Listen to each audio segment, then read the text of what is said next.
Class 5 বিষয় পরিবেশ, second সামেটিভে তোমাদের আমি মৌসুমি আন্টি ইভিএসের ওপরে যে স্টাডি মেটেরিয়ালগুলো দিয়েছিলাম সেগুলো সবই রিটন মেটেরিয়াল দিয়েছিলাম। এইবার তোমাদের থার্ড সামেটিভের যে সমস্ত চ্যাপ্টারগুলি আমাদের পরিবেশের মধ্যে আছে সেগুলো অনেকটা বড় চ্যাপ্টার এবং সেগুলো তোমাদের আমি ঠিক ক্লাসে যেমন আমরা আলোচনা করি সেইভাবেই আমি এই অডিও মেসেজের মাধ্যমে তোমাদের পড়াবো। তোমাদের দুটো কাজ, তোমরা যখন আমি যেই চ্যাপ্টার পড়াবো সেই চ্যাপ্টার তোমরা খুলে বাড়িতে বসবে এবং আমার এই অডিওটা শোনার পর সেই চ্যাপ্টারটা আমি যত দূর পড়িয়েছি, ধরো আজকে আমি যতটুকু পড়ালাম, বাড়িতে তুমি সেইটা সদ্য পড়ে নেবে। এরপরে আমি তার উপরে যে রিটন প্রশ্ন পরীক্ষায় আসতে পারে বা লিখিত আকারে তুমি যেভাবে পড়াটা বাড়িতে তৈরি করবে সেটা আমি দিয়ে দেব। এইভাবে সিস্টেমেটিক ওয়েতে তোমাকে পড়া করতে হবে। আমি যে লিঙ্কটা পাঠাচ্ছি সেই লিঙ্কটা তুমি ডিলিট করবে না। তোমার ফোনে তুমি এটা ডিলিট করবে না, তার একটাই কারণ, সেটা হচ্ছে তোমার ফোনের ইন্টারনাল মেমোরিতে এই লিঙ্ক জমবে না বা তোমার ফোনের স্পেস কোথাও নষ্ট হবে না। আমি এটা ইউটিউবের একটা চ্যানেলের মাধ্যমে যেটা অডিওটা তৈরি করব, সেখানে তোমার ফোনে বা যার যে অবস্থায় যেরকম টাইপেরই ফোন হোক না কেন প্রত্যেকের ফোনেই কিন্তু এই ইউটিউব চ্যানেল ওপেন হবে। তোমরা ওই লিঙ্ক খুলেই তোমরা কিন্তু জাস্ট আমার এই পড়ানোটা শুনতে পারবে। সেকেন্ড, তোমরা কেউ সাবস্ক্রাইব করবে না। সাবস্ক্রাইব কেন করবে না? কারণ আমি এখানে ক্লাস 5 টু ক্লাস 10 প্রত্যেকটা ক্লাসকে পড়াচ্ছি। তোমরা যদি সাবস্ক্রাইব করো তাহলে আমার অন্য বিষয়ের বা অন্য ক্লাসের যে পড়ানো বড় দাদাদের পড়ানো সেটাও তোমাদের কাছে নোটিফিকেশান যাবে। সেই নোটিফিকেশানটা তখনই যাবে যখন তুমি আমার চ্যানেলটা সাবস্ক্রাইব করবে। আমার পারমিশন ছাড়া তোমরা কেউ আমার চ্যানেল সাবস্ক্রাইব করবে না। তোমার যেইটুকু প্রয়োজন সেইটুকু প্রয়োজন আমি তোমাকে দিয়ে দেব। তুমি বড়দের সাহায্য নিয়ে সেই লিঙ্কটা খুলে পড়াটা শুনবে। সেকেন্ড বললাম। থার্ড পয়েন্ট হচ্ছে আমি যেভাবে পড়া দেব সেটা বাড়িতে না ফেলে রেখে সঙ্গে সঙ্গে পড়াটা পড়ে নেবে। কারণ দেখো এখন যা করোনা পরিস্থিতি চলছে আমরা কিন্তু কেউ জানি না যে ইন ফিউচার কী হবে। এই কতদিন পরে আমাদের স্কুল খুলবে, কতদিন আমাদের বিষয় আমাদের আবার পুরনো জায়গায় আমাদের দেখা হবে আমরা কিন্তু জানি না। তোমাকে সবসময় তোমার প্রস্তুতি সম্পূর্ণ রাখতে হবে। কারণ গভর্নমেন্ট যে অর্ডারই নিক, হয়তো অর্ডার নিল যে তোমাকে পাশ করিয়ে দেবো, তোমরা তো এখন খুব ছোট, হয়তো তোমাদের এই ইয়ারটায় হয়তো 6-এ পরের বছরে তোমরা উঠেও গেলে, কিন্তু তোমরা যদি নিজেরা বাড়িতে না পড়ো তাহলে কিন্তু তুমি নিজে জানবে যে আমার পড়াটা তৈরি হলো না। এটা সম্পূর্ণ লস, এটা তোমাদেরও একটা বিশাল ক্ষতি, আমাদেরও একটা ক্ষতি। এই কথাটা আমি প্রথম, যেহেতু তোমাদের সাথে আমার অডিও মেসেজে এই প্রথম কথা হচ্ছে, তাই এই কথাগুলো বলছি। ইন ফিউচার আর এই কথাগুলো রিপিটেশন হবে না। তাহলে পড়ানোর বিষয়ে চলে আসি। প্রথম চ্যাপ্টার হচ্ছে পরিবেশ ও বনভূমি। বনভূমি কি? বনভূমি হচ্ছে যেখানে বা যেই বিস্তৃত অঞ্চলে সবুজ গাছ বিস্তৃতভাবে অবস্থান করে। এই বনভূমিতে কে থাকে? যে সবুজ গাছ। সবুজ গাছকে আমরা বলি ন্যাচারাল ভেজিটেশন বা স্বাভাবিক উদ্ভিদ। এবার স্বভাবতই আসছে স্বাভাবিক উদ্ভিদ কাকে বলে। স্বাভাবিক উদ্ভিদ হলো মানুষের প্রচেষ্টা ছাড়া কোনো নির্দিষ্ট অঞ্চলের জলবায়ু এবং মৃত্তিকার ওপর নির্ভর করে বা শিলার প্রকৃতির ওপর নির্ভর করে আপনি পরিবেশে যে গাছগুলি জন্মায় এবং মানুষের প্রচেষ্টা ছাড়া, মানুষের কোনো পরিচর্যা ছাড়াই তারা বেড়ে ওঠে, তাকে বলা হয় স্বাভাবিক উদ্ভিদ। আমাদের এই পৃথিবীতে বিভিন্ন ধরনের পরিবেশ আছে। কোথাও নিরক্ষীয় জলবায়ু রয়েছে, নিরক্ষীয় জলবায়ু অঞ্চলে সারা বছর বৃষ্টিপাত হয়। নিরক্ষরেখা কোথায়? একেবারে পৃথিবীর মাঝ বরাবর যে রেখা, সেই অঞ্চলে সূর্য সারা বছর লম্বভাবে বা 90 ডিগ্রি কোণে পতিত হয় সেখানে কিন্তু খুব গরম থাকে এবং সেখানে কিন্তু প্রতিদিন বিকেলের দিকে পরিচলন বৃষ্টিপাত হয়। সেখানে যে গাছগুলো জন্মায় সেই গাছগুলো কিন্তু চিরসবুজ, তাদের গাছের পাতা কখনো সারা বছর তারা গাছের পাতা ঝরাতে থাকে। সেখানে কিন্তু গাছগুলোর নাম হচ্ছে চিরসবুজ বনভূমি। আবার আমরা যদি মৌসুমি বৃষ্টিপাত অঞ্চলে আসি, মৌসুমি বৃষ্টিপাত অঞ্চলে গ্রীষ্মকালে বৃষ্টিপাত হয়, শীতকাল শুষ্ক থাকে। এবার এই সমস্ত অঞ্চলে যে উদ্ভিদগুলো জন্মায় ন্যাচারালি, সেই উদ্ভিদগুলোর প্রকৃতি হচ্ছে পর্ণমোচী বা ডেসিডুয়াস ফরেস্ট। পর্ণমোচী কি? পর্ণমোচী হচ্ছে যারা শুষ্ক ঋতুতে তাদের গাছের পাতা ঝরিয়ে দেয়। নিরক্ষীয় অঞ্চলের উদ্ভিদগুলি সারা বছর গাছের পাতা থাকে, কিন্তু তোমার মৌসুমি জলবায়ু অঞ্চলের যে গাছগুলি সেগুলোর আবার দুটো প্রকৃতি আছে, একটা হচ্ছে শুষ্ক পর্ণমোচী, একটা হচ্ছে আর্দ্র পর্ণমোচী। এই পর্ণমোচী গাছগুলো কিন্তু তাদের শুষ্ক ঋতুতে গাছের পাতা ঝরিয়ে দেয়। এবার আসছি ভূমধ্য সাগরীয় জলবায়ু অঞ্চল। আমাদের পৃথিবীতে ভূমধ্য সাগর বলে একটা সাগর আছে। সেই সাগরের তীরবর্তী যে সমস্ত দেশ, ফ্রান্স, স্পেন, ইটালি, পর্তুগাল, এই সমস্ত অঞ্চলে কিন্তু ভূমধ্য সাগরীয় জলবায়ু দেখা যায়। ভূমধ্য সাগরীয় জলবায়ু একেবারে মৌসুমি জলবায়ুর বিপরীত। কীরকম? সেখানে শীতকালে তোমার বৃষ্টিপাত হয়, কিন্তু গ্রীষ্মকালে শুষ্ক থাকে বা গ্রীষ্মকালে বৃষ্টিপাত হয় না। সেখানের গাছের পাতাগুলো আবার অন্য রকমের। কেমন? সেখানের গাছের পাতায় মোমের আস্তরণ থাকে, যেমন জলপাই। সেখানকার গাছের পাতাগুলো খুব মোটা মোটা হয়, গাছের বাকলগুলো যেগুলো হয়, গাছের যে ছাল খুব পুরু হয়, কারণ সেখানে গরমকালে বৃষ্টিপাত হয় না, গরমকালে এমনি গরম, তারপরে সেখানে শুষ্ক থাকে। সেখানে যেমন আঙুর, আপেল, নাশপাতি, এই সমস্ত ফলগুলো কিন্তু ভূমধ্যসাগরীয় জলবায়ু অঞ্চলে হয়। তোমাদের জানার জন্য বলে রাখি, ভূমধ্যসাগরীয় জলবায়ু অঞ্চলকে বলা হয় পৃথিবীর ফলের ভাণ্ডার, কারণ পৃথিবীতে যত ফল জন্মায় সব কিন্তু ভূমধ্যসাগরীয় জলবায়ু অঞ্চলে হয়। এবার আসি একটা শুষ্ক অঞ্চলে, যেমন কাটা যুক্ত গাছ যেখানে জন্মায় তাকে আমরা বলি জেরোফাইট জাতীয় বৃক্ষ। সেগুলো যেমন মরুভূমি অঞ্চলে জন্মায় যে সমস্ত গাছ, যেমন ক্যাকটাস, ফণিমনসা ইত্যাদি, তাদের আবার বৈশিষ্ট্য আলাদা। আবার ধরো সুন্দরবন অঞ্চলে ম্যানগ্রোভ জাতীয় উদ্ভিদ জন্মায়। ম্যানগ্রোভ কি? তাদের সুন্দরবন অঞ্চলে আমরা জানি জোয়ার ভাটা হয়, তারা গাছের মধ্যে তাদের সবসময় যেই জোয়ারের জল ঢোকে তখন গাছের শিকড় একেবারে জলের নিচে চলে যায়। এই কারণে তারা যাতে বাতাস থেকে অক্সিজেন নিতে পারে, তাই তাদের শরীরের মধ্যে নিউম্যাটোফোর থাকে। নিউম্যাটোফোর কি? সেটা হচ্ছে শ্বাসমূল।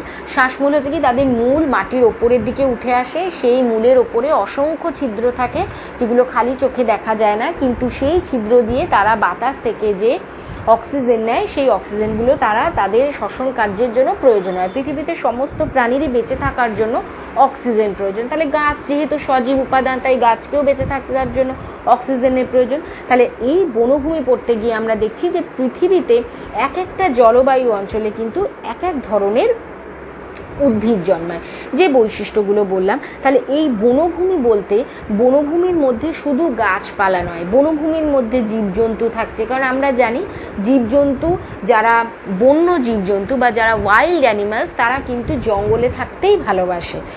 জঙ্গলটাই তাদের ঘর। সেই জঙ্গলে যে পরিবেশ, তার ফলে তাদের মধ্যে যে অভিযোজনগত বৈশিষ্ট্য দেখা যায়, তাদের যে খাদ্য গ্রহণ করবার যে পদ্ধতি, তাদের সন্তান প্রতিপালনের যে পদ্ধতি, তার ভেতরেও কিন্তু একটা খুব সুন্দর সিস্টেম আছে। আমাদের যেমন আমরা যখন ছোট থাকি বা তোমরা যখন এখন ছোট আছো, তুমি যখন মাকে বলছো মা খিদে পেয়েছে, মা তখন সুন্দর তোমাকে রান্না করে এনে খেতে দিল, তুমি খেয়ে নিলে। বা আমার ছোটোবেলাতেও আমি তাই করেছি। কিন্তু জঙ্গলের কিন্তু এরকম নিয়ম নয়। জঙ্গলে কী নিয়ম? জঙ্গলে তোমাকে একটা খাদ্য নিতে গেলে তোমাকে অনেক পরিশ্রম করতে হবে, ঠিক আছে? এবং মা কিন্তু তাকে শেখায় যে কিভাবে তুমি জঙ্গলে থাকবে।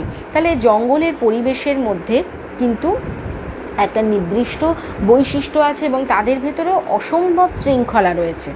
তাহলে আমরা আজকে প্রথম যে চ্যাপ্টারটা পড়ব সেটা হচ্ছে পরিবেশ এবং বনভূমি। পরিবেশ এবং বনভূমি চ্যাপ্টারের মধ্যে আমাদের যে কতগুলো তোমার উদ্ভিদের নাম পড়তে হবে, উদ্ভিদের নাম পড়ার সাথে সাথে কত কিছু বন্য জীবজন্তুর কথাও পড়তে হবে। যেমন বন্য জীবজন্তু এখানে রয়েছে হাতি, বাইসন, এক শৃঙ্গ গন্ডার। আমাদের আসামে এরকম এক শৃঙ্গ বিশিষ্ট গন্ডার দেখতে পাওয়া যায়, সেটা হচ্ছে কাজিরাঙা ফরেস্টে। চিতাবাঘ, ঠিক আছে, এবং কিছু কিছু তোমার হরিণ দেখতে পাওয়া যায়, বাঘ দেখতে পাওয়া যায়, কাঠবিড়ালি, শিয়াল, বন বিড়াল, গিরগিটি প্রভৃতি। আবার গাছের মধ্যে শাল, সেগুন, অর্জুন, হরিতকি, আম, লিচু ইত্যাদি গাছের নাম তোমাদের বইয়ে উল্লেখ রয়েছে 121 নম্বর পেজে। আমি বইয়ের কিছু কিছু লাইন পড়াবো, তোমরা বুঝতেই পারছো যে যেহেতু তোমরা খুব ছোট, এই জন্য তোমাদের বইগুলো অধিকাংশই কিন্তু খুব গল্পের আকারে লেখা থাকে। কিন্তু পরীক্ষার সময় তো আমাদের শুধু গল্পের আকারে পড়লে হবে না, তখন আমাদের আসল জিনিসটা বুঝতে হবে যে কি বলতে চেয়েছে। তোমরা যেহেতু বাচ্চা মানুষ, তোমাদের গল্প শুনতে, আমরা প্রত্যেকেই জানি যে গল্প শুনতে আমাদের খুব ভালো লাগে, তাই তোমাদের গল্পের আকারে পড়েছে। তার মানে এই নয় যে শুধু গল্পটাই আমরা পড়ব। এখানে বলছে যে এই যে যেমন আমি তোমাদের প্রশ্ন দেব, শাল, সেগুন এগুলো কোন ধরনের গাছ, তোমাকে কিন্তু পরীক্ষার সময় এভাবেই পড়তে হবে, কোনো চিন্তা করো না, আমি সব বলে দেব। আচ্ছা, এইবার আসি যে তোমাদের বইয়ে একটি ছক রয়েছে যে তোমার কাছাকাছি যে বন আছে সেখানকার পশু, গাছপালা এবং বনজ উৎপাদনের কথা লেখো। তোমার কাছাকাছি যে বন আছে, আমরা যেহেতু শহরাঞ্চলে থাকি, আমাদের কাছে কিন্তু এভাবে বড় কোনো বন নেই বা জঙ্গল নেই। আমাদের আছে যেখানে, সেটা হচ্ছে পার্ক, যেটাকে আমরা বলি অ্যামিউজমেন্ট পার্ক। সেখানে কিন্তু আমরা এন্টারটেন করতে যাই, সেখানে কিন্তু কোনো বড় জঙ্গল আমাদের ধারে কাছে দেখা যায় না। কিন্তু দেখা যায় বন থেকে আমরা কি কি পেয়ে থাকি, বন থেকে আমরা বনজ সম্পদ গ্রহণ করতে পারি। বনজ সম্পদ কি? কাঠ, মধু, মোম ইত্যাদি বনজ সম্পদ আমরা ইত্যাদি পেতে থাকি। কাগজ শিল্পের যে মূল উপাদান সেটা কিন্তু গাছের কাঠ, গাছের পাতা। ধরো বিভিন্ন রকম ঔষধি দ্রব্য তৈরি করতে আমাদের গাছের পাতা লাগে। তা বন থেকে বিভিন্ন প্রকার উপাদানগুলি আমরা কি কি পাই সেটা আমি আমার রিটিনে আমি লিখে দেবো, কিন্তু বোঝানোর সময় আমি বলে দিচ্ছি। বন থেকে আমরা বনজ সম্পদ পাই, ভেষজ সম্পদ পাই, জ্বালানি সম্পদ আমরা পাই ইত্যাদি। এই উপাদানগুলো আমরা কিন্তু বনের থেকে গ্রহণ করতে পারি। আচ্ছা, বনে কি কি বনের কি কি অন্য জায়গায় চলে যায়, এই ব্যাপারটা কি বোঝাতে চেয়েছে আমি একটু দেখে নিই। বনের গাছপালার নাম, এই চার্টটা কিন্তু 121 পৃষ্ঠায় যে চার্টটা তোমাদের রয়েছে সেই চার্টটা কিন্তু তোমাদের করতে হবে না, কারণ এখানে তোমার কাছাকাছি কোনো বন নেই। তোমার কাছাকাছি যদি কোনো বন থাকতো তবে তুমি এইটা করতে পারতে। বনের কি কি অন্য জায়গায় চলে যায়, এটা বোঝাতে গিয়ে কি কি বলছি আমি, দেখো, বন থেকে মানুষ কিন্তু যে বনজ সম্পদগুলো আহরণ করে সেই বনজ সম্পদের ওপর তাদের অর্থনৈতিক জীবন নির্ভর করে।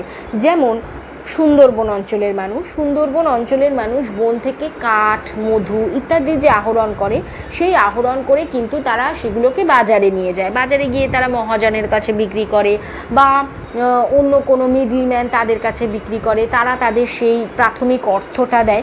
তাহলে এই যে বনজ সম্পদ সংগ্রহ না, এটাকে আমরা বলি প্রাথমিক কার্য।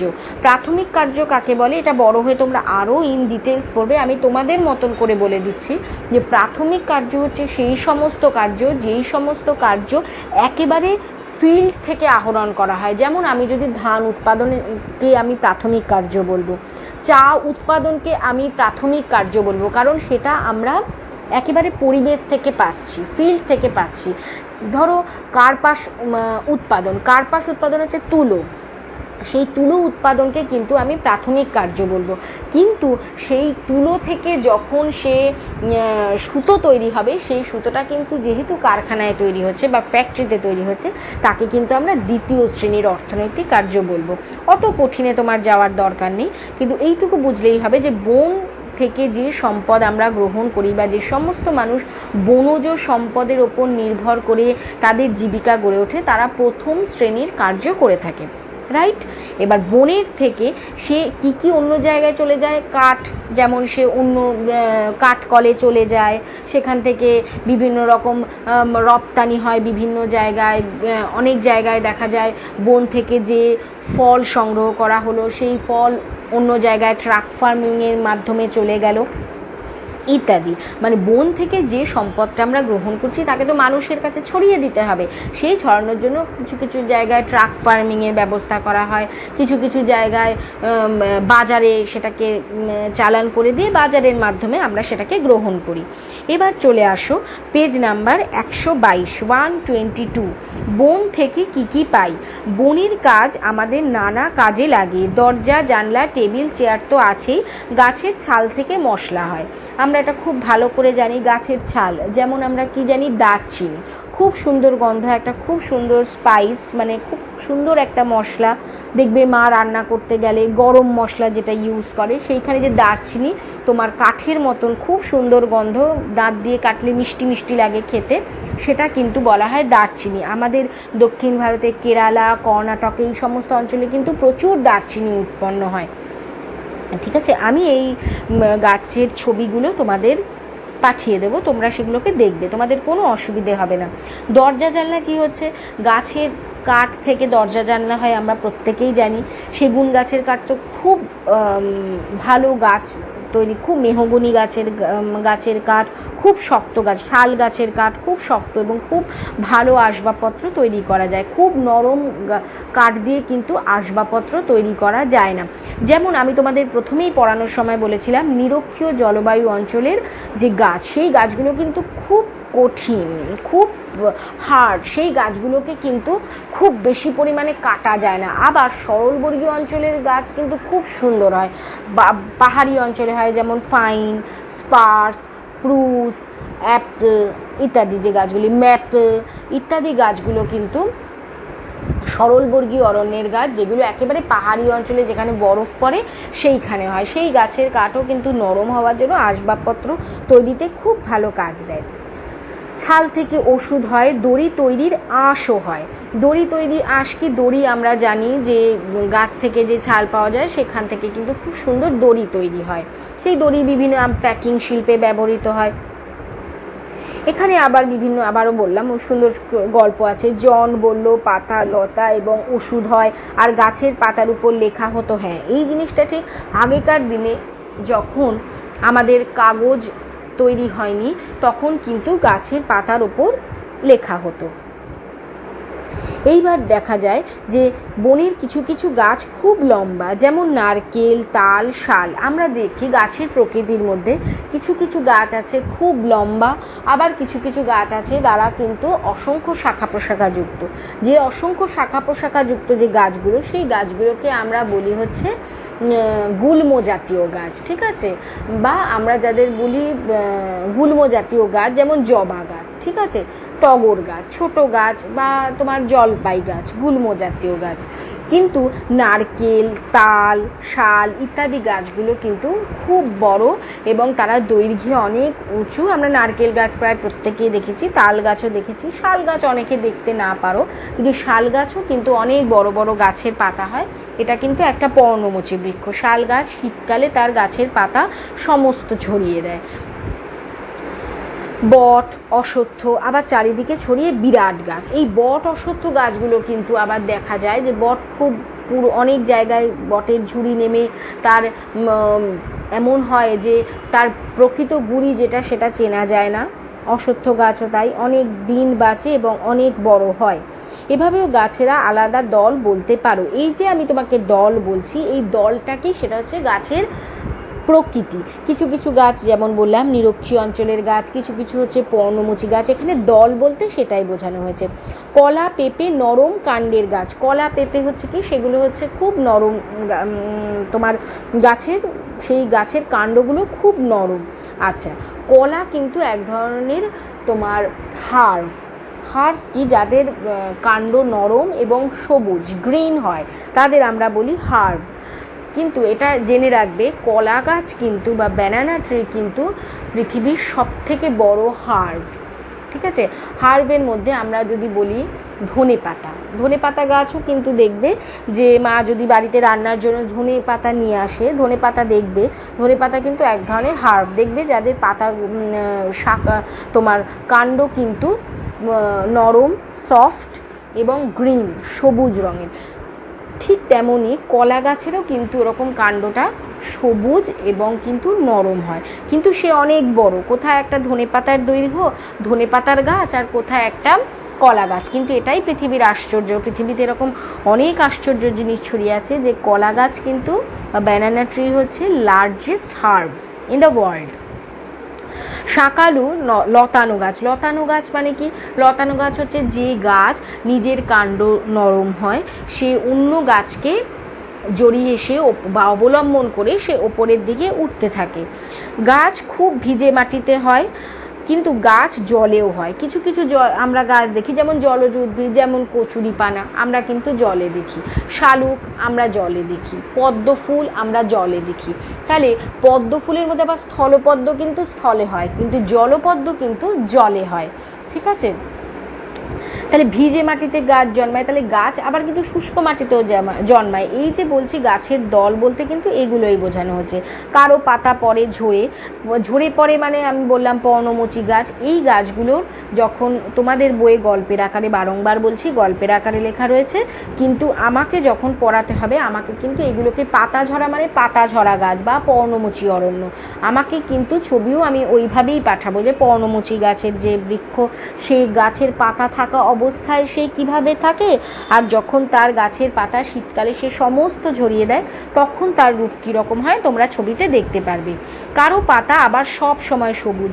সব সময় সবুজ কি বলেছিলাম প্রথমেই একেবারে অডিওর শুরুতে বলেছিলাম যে নিরক্ষীয় অঞ্চলের গাছ, বা যে সমস্ত অঞ্চলে সারা বছর সূর্যের আলো খুব বেশি পরিমাণে থাকে এবং বৃষ্টিও খুব বেশি পরিমাণে হয়। বৃষ্টিও সেই বেশি কারণে হওয়ার জন্য কি হয়, গাছে মাটির মধ্যে জলের কোনো অভাব থাকে না। আচ্ছা, এইবার আমি শুধু দুটো পার্থক্য বলবো কেন গাছ তাদের পাতা ঝরায়। গাছের পাতা ঝরানো কিন্তু একটা রেচন পদার্থ ত্যাগের মতো। রেচন পদার্থকে আমাদের শরীরে আমরা খাদ্য গ্রহণের পর যে অপাচিত বা অপাচ্য বা যে রাসায়নিক ক্রিয়া হয়, সেই রাসায়নিক ক্রিয়ার ফলে যে বস্তু বা যে সমস্ত উপাদান আমাদের শরীরে তৈরি হয়, যেগুলো আমাদের শরীরের প্রয়োজন নেই, আমাদের শরীরের মধ্যে যেগুলোর আর প্রয়োজন নেই, তারা কিন্তু আমরা বিভিন্ন পদার্থের মাধ্যমে বা বিভিন্ন প্রক্রিয়ার মাধ্যমে আমরা তাকে শরীরের মাধ্যমে শরীরের বাইরে বের করে দিই। এখানেও ঠিক দেখা যায় গাছও কিন্তু তার গাছের পাতাকে বলা হয় গাছের রান্নাঘর। গাছ শিকড় বা মূলের মাধ্যমে গাছের মাটি থেকে বিভিন্ন খনিজ পদার্থ গ্রহণ করে। বায়ুমণ্ডলে তোমার যে পাতার চারিদিকে যে পত্ররন্ধ্র আছে, সেই পত্ররন্ধ্র থেকে গাছ সূর্যের আলো তার উপরে সে পড়ে এবং সে কিন্তু গাছের পাতায় খাদ্য তৈরি করে এবং খাদ্য তৈরি করে তার বিভিন্ন শরীরের বিভিন্ন জায়গায় সে তার খাদ্যকে সরবরাহ করে দেয়। এইবার দেখা যায় গাছের মধ্যে এই যে খাদ্য প্রক্রিয়া সে নিজে উৎপাদন করছে, তার মধ্যে তাহলে তারও রেচন প্রক্রিয়া হচ্ছে। এই রেচন প্রক্রিয়ার মাধ্যমে কি যে রাসায়নিক পদ্ধতিতে গাছ খাদ্য উৎপাদন করছে বা তারও শরীরে যে শ্বসন প্রক্রিয়া চলছে, তার ফলে তার শরীরেও একটা যেটাকে বলে উদ্বৃত্ত, সেটা কিন্তু তৈরি হচ্ছে। সেই উদ্বৃত্ত বস্তুকে সে কিন্তু তার বাইরে বের করে দেবে। এই বের করার কাজটা করে হচ্ছে পাতা কিন্তু যখন কিছু কিছু গাছের পাতা আছে যে সারা বছর সে গাছের পাতা ঝরাতে থাকে, যেমন চিরসবুজ গাছের পাতা বা এভারগ্রিন ফরেস্ট। এই এভারগ্রিন ফরেস্ট নিরক্ষীয় জলবায়ু অঞ্চলে দেখা যায়, সারা বছর গাছে পাতা থাকে। কিন্তু পর্ণমোচী বৃক্ষের গাছগুলো কি করে, বা পর্ণমোচী অরণ্যের যে গাছগুলো আমাদের দেশে যেরকম হয়, আমাদের দেশে শীতকালে বৃষ্টিপাত হয় না, শীতকাল শুষ্ক থাকে, তখন যদি গাছে অনেক বেশি পাতা থাকে তাহলে গাছকে তো অনেক বেশি খাদ্য তৈরি করতে হবে। আবার পাতার চারিদিকে যে পত্ররন্ধ্র আছে, সেই পত্ররন্ধ্রের মাধ্যমে সে গাছের যে এক্সেস ওয়াটার, সেই ওয়াটার সে বাইরে বাষ্পীভূত করে দেবে। কিন্তু গাছের পাতা যদি কম থাকে তাহলে তার জল বাইরে কম বেরোবে, কারণ তার তো জলের প্রয়োজন। বায়ুমণ্ডলে জল থাকবে বা জলীয় বাষ্প থাকবে, তবেই না বা পত্ররন্ধ্রের মাধ্যমে গাছ সেই জলকে নিজের মধ্যে নিতে পারবে। গাছের তো আর হাত নেই যে হাত দিয়ে সে জল খাবে। গাছের যে সবুজ পাতার চারিদিকে যে পত্ররন্ধ্র আছে, সেই পত্ররন্ধ্রের মাধ্যমেই সে কিন্তু সেই জল গ্রহণ করবে। কিন্তু দেখা যায় শুষ্ক ঋতুতে সে কিন্তু, গাছের এত বুদ্ধি দেখো, শুষ্ক ঋতুতে সে কিন্তু সেই গাছের পাতাগুলো ঝরিয়ে দেয়। আবার দেখো কাটা বৃক্ষ বা জেরোফাইট বৃক্ষের কথা, মরুভূমি অঞ্চলে কিন্তু গাছের পাতা খুব কম। কেন গাছের পাতা খুব কম? কারণ মরুভূমি অঞ্চলে জল নেই, এত জল কম, গাছের শিকড় মাটির অনেক নিচে নেমে যায়। যেমন ক্যাকটাস, ফণি মনসা, ঠিক আছে, ইত্যাদি গাছের শিকড় মাটির, মানে গাছ হয়তো মাটির ওপরে একটুখানি দাঁড়িয়ে আছে 1 হাত লম্বা, কিন্তু তার শিকড় মাটির নিচে হয়তো কয়েক মিটার 7, 8, 9, 10, 15, 14 মিটার, 20 মিটারও হতে পারে। কেন কি? সে জল পাওয়ার জন্য সে অনেক শিকড় মাটির অনেক দূর অবধি বিস্তৃত করে দিয়েছে। সেখানে কিন্তু গাছে সবুজ পাতা নেই। সবুজ পাতা থাকলে তাকে অনেক কাজ করতে হবে, তাকে অনেক খাদ্য তৈরি করতে হবে। তাই সে কি করেছে? সে কিন্তু পাতাকে কাটায় রূপান্তরিত করে দিয়েছে। এই কারণে কিন্তু মরুভূমি অঞ্চলের যে সমস্ত গাছ আমরা দেখব, সেই গাছে কিন্তু পাতা নেই, কাটা থাকলে তার সারফেস এরিয়াও কম। পাতা তো একটা, যে পাতার যে এরিয়া বা একটা পাতার যে ক্ষেত্রফল, তার চারিদিকে যত পত্ররন্ধ্রের অবস্থান, তাহলে সেখান থেকে তত বেশি পরিমাণ জল বাষ্পীভূত হয়ে যাবে। কিন্তু সেই তুলনায় যদি একটা কাটা থাকে, কাটার মুখ তো একদম সূচের মতো সরু, তাহলে তার ওপরে তার মাধ্যমে খুব অল্প পরিমাণ জলীয় বাষ্প থেকে সে বাইরে দিতে পারবে। তাহলে আজকে কিন্তু আমি ঠিক 2টো পেজ পড়ালাম, সেটা 3টে পেজ পড়ালাম, 120 পেজ, 121 পেজ এবং 122 পেজ। তোমরা যেহেতু খুব ছোট, আমি তোমাদের আস্তে আস্তে এর থেকে বেশি পড়া বাড়াবো। প্রথমে 120, 121 এবং 122 পেজটি খুব সুন্দরভাবে বাড়িতে পড়ে নেবে। আমি যে মেটেরিয়ালগুলো এর পরে দেব, যে ছবিগুলো দেব, সেই ছবিগুলো কিন্তু পড়ে নেবে। একটা কথা আর একটা কথা বলে দিই, তোমরা এখন অনেক ছোট, ব্যাপারটা বারবার বুঝে নাও যে আমি কিন্তু এখন দেখো আমি যে পড়াচ্ছি, আমার তো দেখার বিষয় নেই বা আমার দেখার সে কোনো রকম সিস্টেমও নেই যে তুমি কি পড়ছো কি না পড়ছো। কিন্তু আমি যেহেতু এই লিঙ্কটা দিচ্ছি, আমি কিন্তু ভিউয়ার স্ট্যাটাস দেখে বুঝতে পারবো কতজন দেখেছো বা কতজন শুনেছো। শুধু কিন্তু শুনে এটা ভালো করে বাড়িতে বুঝে তুমি নিজে মুখস্থ করে তুমি কিন্তু তোমার স্কুলের যে পরিবেশ খাতা, সেই পরিবেশ খাতায় কিন্তু লিখবে। আমি তোমাদের জন্য এতটা সময় দিচ্ছি কারণ তোমরাও কিন্তু পড়ার প্রতি এতটা সময় দেবে। স্কুল নেই বলে একদম কিন্তু পড়া ছেড়ে উঠে যাবে না। আমি জানি তোমরা খুব ছোট, কিন্তু তোমরা খুব ভালো ছেলে, তোমরা আমার কথা খুব, আর আমাকে তো ছেলেরা খুব ভালোবাসে। আমার কথা শোনো, আমার কথা শুনে বাড়ির বড়দের কথা শুনবে, খুব ভালোভাবে আমি যতটা পড়িয়েছি ততটা মন দিয়ে পড়বে। দেখবে যে পড়া একদম জমে থাকছে না। পড়া জমে থাকলে তখন দেখবে যে তখন কিন্তু দেখবে যে অলরেডি পড়ার পরিমাণটা অনেক বেড়ে গেছে।